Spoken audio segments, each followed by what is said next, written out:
congratulations to all students who've maintained such excellent academics across 4 years, particularly the last 2 that have been relatively unprecedented in the history of American education. This year, 2 students set themselves apart with their academic commitment and performance over the past 4 years. It is my distinct pleasure to announce the class of 2022 co-valedictorians, Sarah Eichel and Kayah Corbin.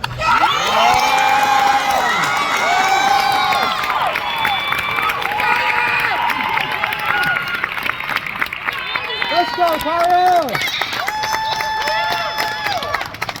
I love you, Kayah!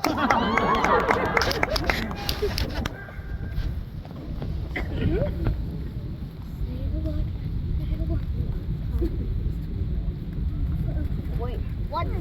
Stop it!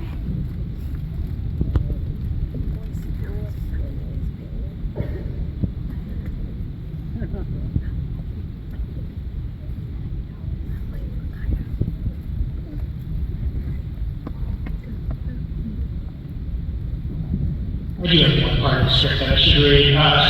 Congratulations to both Kayah and Sarah, as you both entered the University of Washington English Studies. And I invite you both to stay here to address the class of 2022 as they reflect on the time Kennedy Catholic as well as the future.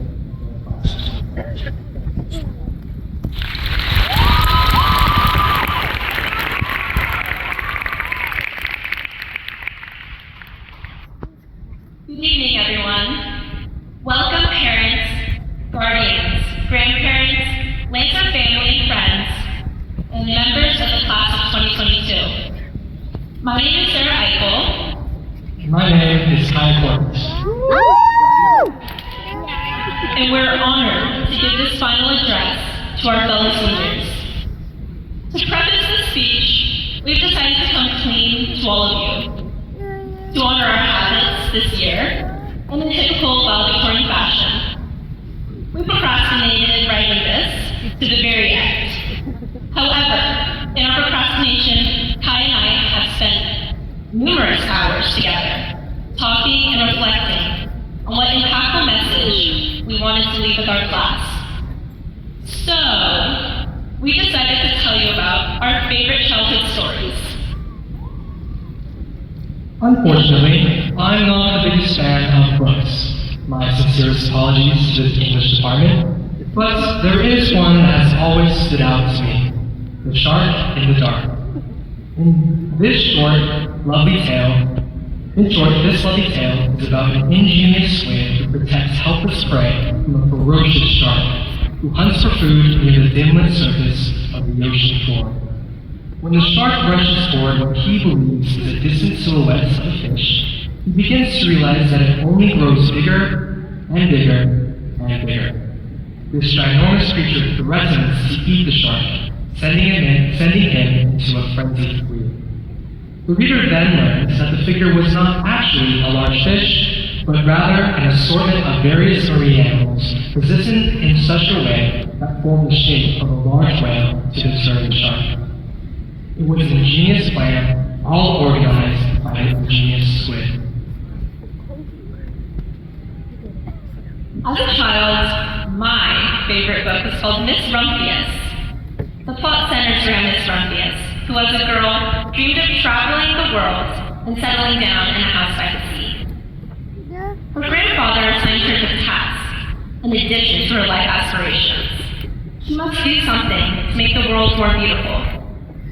Miss Rumphius experiences the wonders of the world and then settles down in her home by the sea. While walking, the lupins growing on the hill, seeded from the lupins she had planted in her garden, inspired her to complete her task. She beautifies the world by scattering lupin seeds everywhere in town.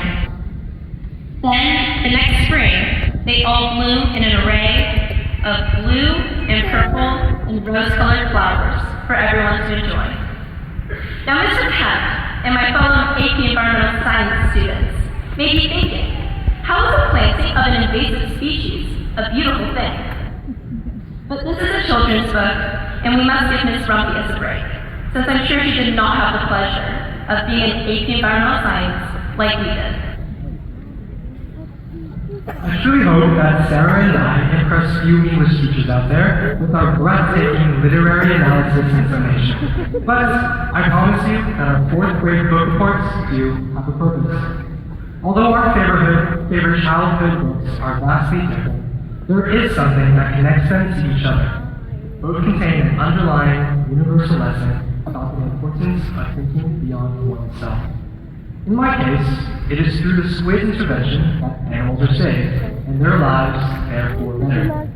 In Sarah's case, Miss Rumphius's life is not complete until she is able to contribute something of beauty to the world. These ideas of charity and community tie these two stories together. As we look out into this crowd of seniors, we notice artists, athletes, musicians, scholars, performers, and leaders. We see a vibrant medley of people with various backgrounds and diverse involvements at Kennedy. Each of us has our own personal stories and unique experiences we will take away from our time at Kennedy.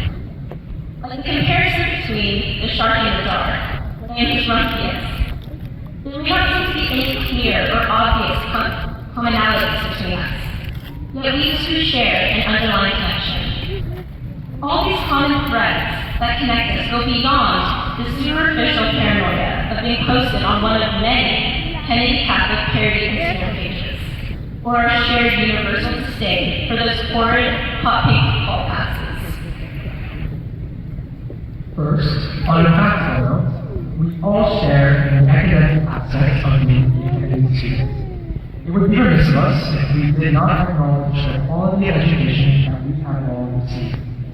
I know that many of us felt ill with the usual symptoms known as clerk singers in our final semester, but the academic challenges that we have experienced these past years are undeniable.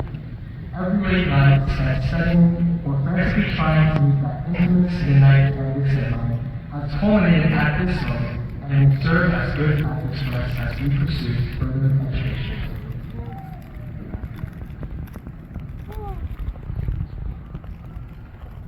As we get in high school, there will be times when we forget that assignment or miss that deadline. We will fail at times, and that is okay. If the past 2 years have taught us something, it is that we know how to persevere, and that there is an entire network of support available to us. If we look just a tiny bit deeper than the superficial and the practical, we find a deep-rooted sense of pride for our community within every single one of us. Though possibly at differing magnitudes, this pride flows through us, and will continue to do so even as we transition into our futures. We felt it as we screamed for every roll call. We felt it as we dressed up for spirit days, and we even feel it right now as we await our final send-off. In our futures, this sense of pride impassions each of us to not only integrate ourselves in every aspect of our respective communities, but to do so with the intent of bettering it with every action we take. We as a class established new traditions and revitalized old ones. We have expressed outrage at injustice within our school and have worked to bring about equity for all identities. It is not an easy thing to respond to strong events with unity and grace, yet our response to these events has been nothing short of an outpouring of love for our diverse community. As a class, we have accomplished so much together, and we should be proud. When we leave here today, don't let that feeling of pride leave you, because we have seen firsthand the impact one person and community can have when they have pride in what they do. These themes of community are what rest at the heart of the Kennedy Catholic experience. This is the legacy of love and pride that we leave behind. These are the ways our time at Kennedy will stay with us as we travel through the next stages of life. As a class, we have left our mark on this school. Quite literally, too. We highly recommend all of you check out the new paint job on the Booster Pavilion when you get the chance. And finally, as our speech comes to an end, Sarah and I would like to leave you all with this last thing.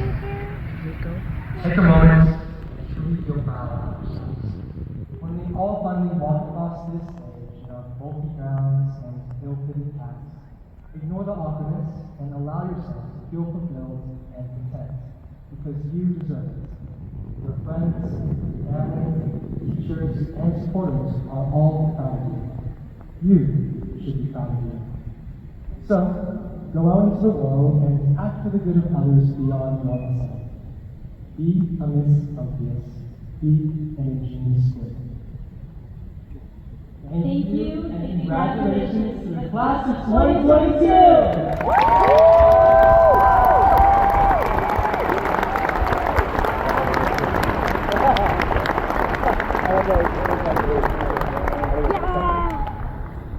Oh my God, they're doing it!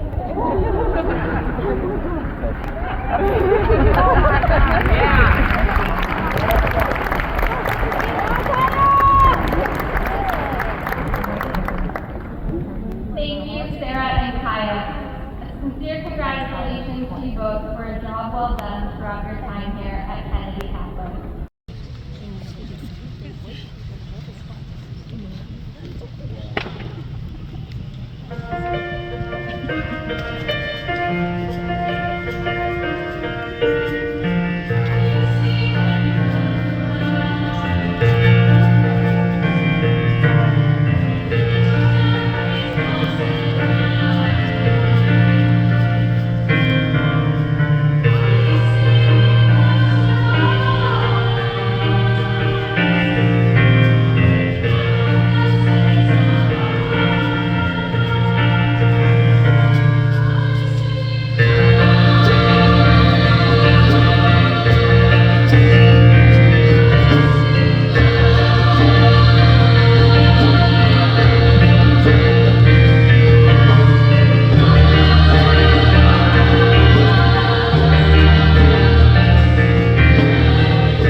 Evelyn Peyton Bundy.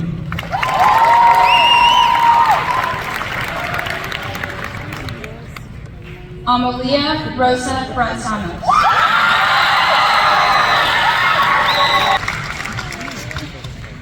Alexa Marie Crosby.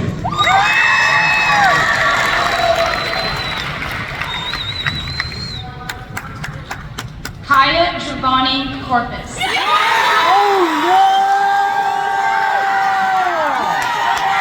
Let's go, Kayah!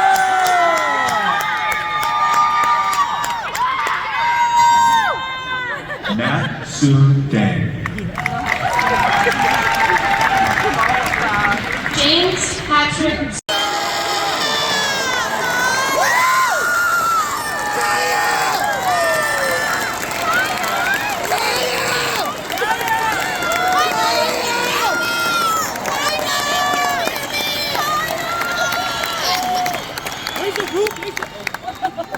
We are proud of you, and we are proud of your dedication and determination to reach this moment tonight.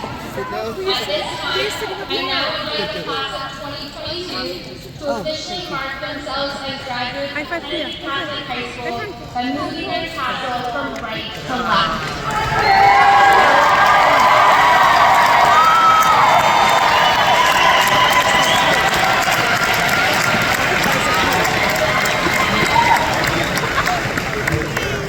And now, for the last time as students, and for the first time as alums, please join the Kennedy Catholic Choir in singing the school's alma mater, as led by the ASB and senior class executive officers.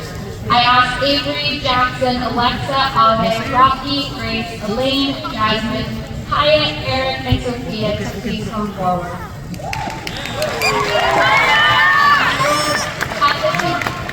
At the conclusion of the alma mater, students, you may toss your caps into the air, celebrating the last 4 years of your lives here at Kennedy Catholic.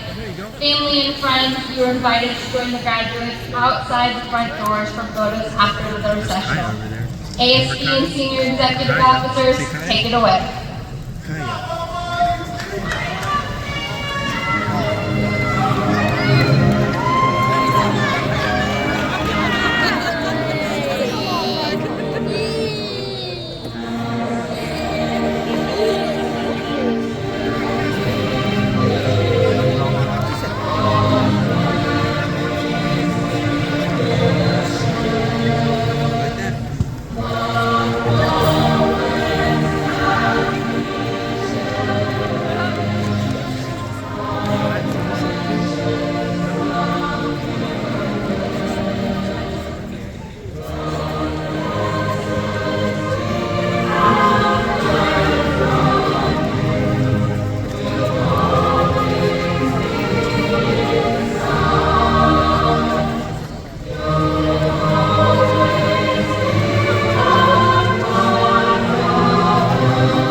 In the graduating class, and the distinction of Valedictorian to the second highest achieving student or students.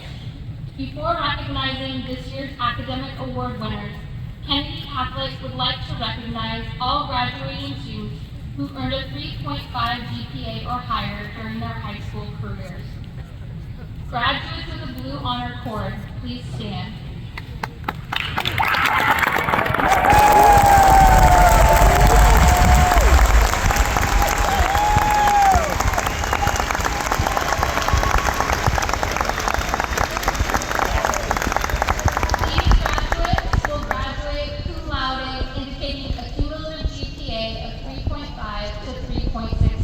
Congratulations on your achievement.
class.